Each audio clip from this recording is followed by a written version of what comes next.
大家好，今日咧我要介紹嘅咧就係一個叫 SUMIF 啊，呢度咧已經開咗個說明出嚟啦。SUMIF，咁呢個睇一睇佢嗰個描述先，係呢個 SUMIF 嘅函數咧，來加總某個符合指定準則嘅範圍。呢度即刻睇個例子啦。如果你淨係想要加總大過5嘅值，咁就可以做呢個啦。B2去到 B25 大過5。好啦，跟住咧，我哋即刻睇下呢條例子啦。咁咧，呢度有咁多個 sales 啦，嚟自唔同地區嘅香港、九龍、新界，佢哋咧嘅營業額，咁係呢一度啦。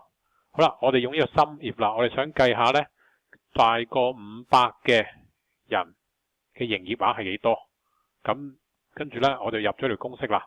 咁咧，第一個咧就係嗰個叫做 range 啊，究竟加總嘅範圍，即係嗰個測試嘅範圍，應該咁講。測試嘅範圍，咁呢一度咧已經打咗落去啦。我哋咧要測試嘅範圍咧就係 C2 到 C8，我哋望下咧究竟佢係大過500。咁如果大過500，即係條件符合嘅係做咩咧？做呢個加上去，就呢個 sum。咁所以咧呢一度就係你測試範圍同埋加嘅範圍咧，基本上都係一樣嘅，基本上都係一樣。好啦，咁留意住咧，呢一個咧要用個雙引號咧括住佢嘅。好啦，呢個其中一種用法。好啦，另一種咧再高層次啲，應該好。另一種咧另一個用法咧就係再高層次啲啦，就係後邊加埋呢一個 sum range。好啦，咁咧我哋即刻睇下呢一個例題啦。我哋唔好睇佢嗰啲中文字先啦。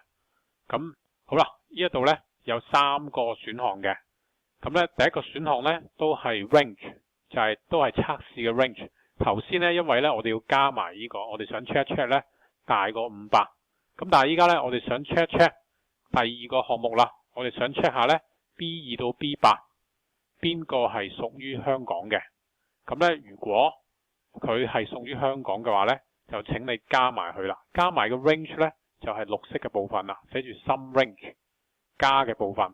咁咧，其實我哋可以喺呢一題咧用翻頭先個，咁但係咧就係即係多餘咗啦。即係如果你用翻喺大過500個 range 係呢度測試嘅範圍同埋加嘅範圍係一樣嘅話咧，我哋唔需要寫最尾嗰個。咁喺個情況底下咧唔一樣咧，我哋先分開嘅。再講一次啦，咁我哋想 check 下喺 B2 到 B8 呢個藍色部分咧，究竟佢符唔符合個條件？個條件就係咩啊？條件係香港。咁咧加埋個 range 咧，就係隔離綠色嗰個，咁我哋一拍 enter 咧，就得到嗰個結果啦。好，咁如此類推咧，我哋改咗咩咯？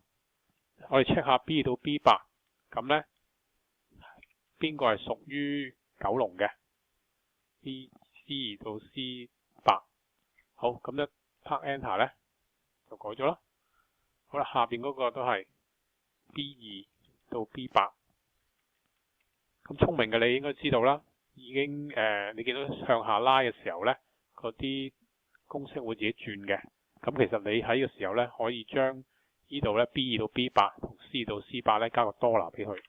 好啦，我哋計一計睇下啱唔啱啦。香港100蚊，100、400同埋600，啱咯，1100。九龍咧就2個，800加500 1300咯。新界咧2個。700加250，咁所以咧呢一個就係啱噶啦。好，咁 SUMIF 就係咁嘅用途啦。有時係3個即係佢嘅條件，有時係2個，睇下你咧又需要用邊個啦。好，拜拜。